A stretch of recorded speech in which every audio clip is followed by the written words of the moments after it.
নমস্কার, আমি মধুসন্ধ্যা দে। আজ আমি বাচ্চাদের জন্য এক হেলদি টিফিন নিয়ে এসেছি।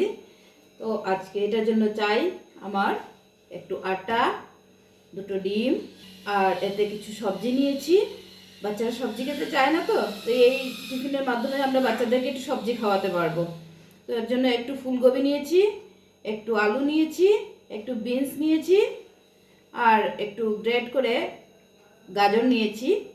আর ফুলকপিটাকে আমি ছোটো ছোটো করে কেটে নিয়েছি, আলুটাকেও ছোটো ছোটো করে কেটে নিয়েছি। আর লঙ্কা যদি বাচ্চাদেরকে, যে বাচ্চা লঙ্কা খায় ওতে মেশাতে পারেন, না হলে স্কিপ করতে পারেন। স্বাদ মতো নুন চাই।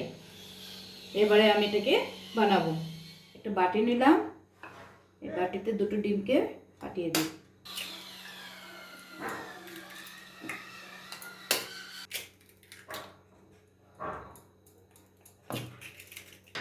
এটাকে একটু ফাটিয়ে নিই।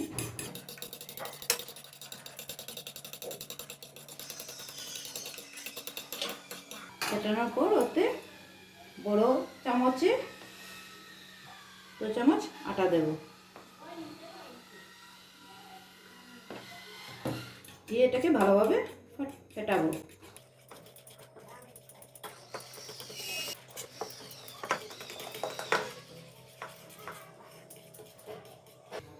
এবার ওতে একটু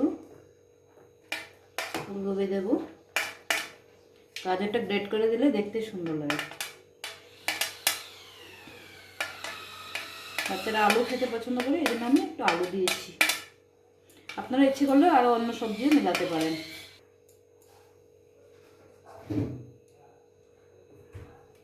একটু কাঁচা লঙ্কা দিলাম, আর পরিমাণ মতো নুন দিলাম। এটা ভালোভাবে ফেটিয়ে নিই।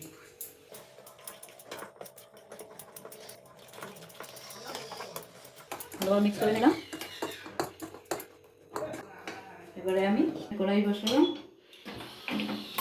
গ্যাসটা জ্বালিয়ে দিই, চিমনিটা জ্বালিয়ে দিই।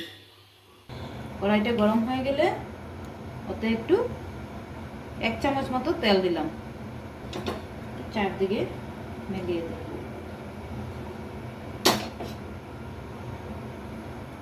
তেল গরম হয়ে গেছে, ওতে আমি এটাকে দিয়ে দিই।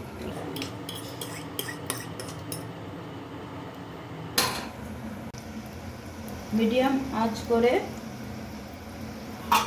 এটাকে 2-3 মিনিটের জন্য ঢেকে দিলাম। 2 মিনিট হয়ে গেছে। এবারে এটাকে আমি রেখে দিলাম। সুন্দর গন্ধ বেরিয়েছে, দেখবেন। রেখে দিলাম, দেখুন একটা ডাউন সুন্দর কালার হয়েছে।